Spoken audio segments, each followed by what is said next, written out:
strangers and foreigners. Ano na daw tayo?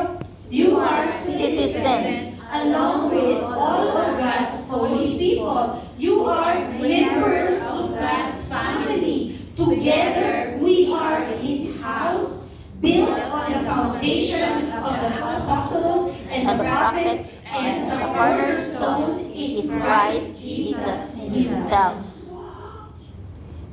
Okay, ano lang muna, quiz muna tayo. Tingnan niyo po dyan. Ilan po nakikita niyo, they're metaphors for the church. Pictures, ano ba, what does it mean to be a church? Ilan pong kinds ng mga description meron nakikita tayo? Okay? No longer yun eh. That's you are not. What are we? Meron po ba kayong mga nakikita? Citizens, Okay, citizens. members of God's family. Members of God's people. Isa pa. We are His house. Very good. Amen. So, in this passage, okay, isa pa. Oh? Sige pa, isa pa. Huh? Wala. Ayan. So, in our passage, there are three pictures of the body of Christ that we see. First, we are citizens, God's holy people. We're members of God's family, and we are His house. Okay? Guys, it means, but can you go back to that verse? Here. That means na we are not just saved by the body of Christ, we are saved For the body of Christ. Do you see my picture? Hindi po siya masyadong HD. Hindi siya made by AI. Church. Pero it's the most accurate picture of what a church is. Ang church po ba ay isang building? Building Yes. ba ang church? People. Ang church ba is a place? No, it's not. What is a church? Sa people. It's a people. You are not going to church. We are the church. Amen. You understand? Sabihin po natin again. We are not going to church. We are the church. Whether the church is together or kanya-kanya tayo sa sarili nating mga places, we are part of the church. Amen. Now again, balik po tayo sa pictures na sinabi ni Paul, no? The first one is now we are citizens. Diretso pa. Yan. Isa pa. Okay, one more. The first one is citizens. First of all, ano ba yung citizens? Question ko sa inyo. Are you a citizen of Hong Kong? No. How do you know? We are Philippines. We're not Hong Kong yan. Oh, no. I want you Because we're not- I want you to see this definition of a citizen. A citizen is someone who can Enjoy the full rights and protections of a country and must Must fulfill fulfill certain responsibilities dictated by the laws of said country. I've been a resident of Hong Kong since 2000. We were permanent residents by 2007. I have more rights and responsibilities than you. Yes. But I am not a citizen of Hong Kong. I don't have a Hong Kong passport. I am not a Chinese national. We are not. There are things that a permanent resident cannot do. I am not a citizen here. You understand? Yeah. May as long as you are in a place na may mga karapatan na hindi mo makukuha, you are not a citizen. That means when God says you are a citizen of His kingdom, you have the full rights, you And receive the full responsibilities. protection of the king, and also you have responsibilities. Philippians 3:20 says, our citizenship is in heaven. Good. Now, questions po. How does that affect our earthly citizenship? Nandun na ba tayo sa heaven? No. Sana wala pa eh. Guys, wala pa. We're still here. Yes. Yeah? So ano tayo dito? We're just temporary lang. Aliens. We are here on earth as temporary residents.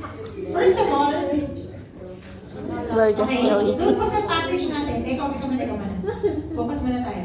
Sabi ni Paul, 1 First thing, what does it mean to be a citizen? First of all, you are no longer strangers and foreigners.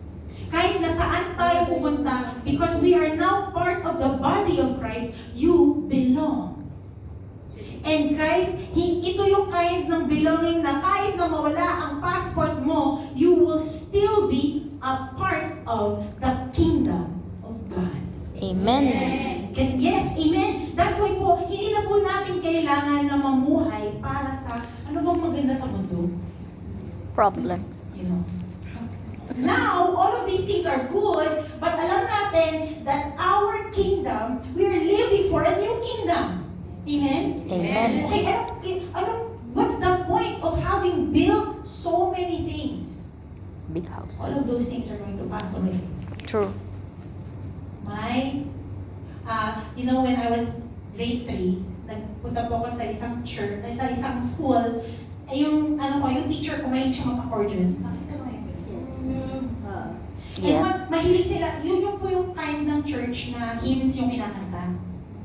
One of my favorite song ng teacher ko, I have a mansion just over the hill. Hindi ko alam mo. In that bright land where we'll never grow old. Wow. But someday yonder we'll never grow fonder, but walk on streets that are purest gold. Alam niyo po, ako buong buhay ko, wala po akong bahay. We never had a home. So we would move almost every 2 years. So dream ko talaga magkaroon ng bahay. So I love that hymn. Even though hindi ko naiintindihan, ano ba yan? Ay ba mansion? Just over the hilltop? Of course, that song is not about yung physical na mansion dito sa buhay na to. He's talking about the mansion. The house that God has prepared for me in heaven. So, kahit man sa buhay na to, hindi ako magkaroon ng mansion. I already have a home in heaven. Amen. You have that home. Grabe. Guys, huwag na kayong ma-jelly-jelly na. Ang laki-laki ng bahay ng kapitbahay mo. Kasi guys, pagdating mo sa heaven, pati yung highway gold kaya. Heaven kaya yun. Marami pang street. May street light. If we are heavenly citizens, first meron tayong benefit, but now we have responsibilities. And the responsibility of being God's people is not, you must be Holy people. Yeah. You must be holy. You must not live like the people here. If this world is not your home, you should not live according to the standard of this world. Amen? Amen.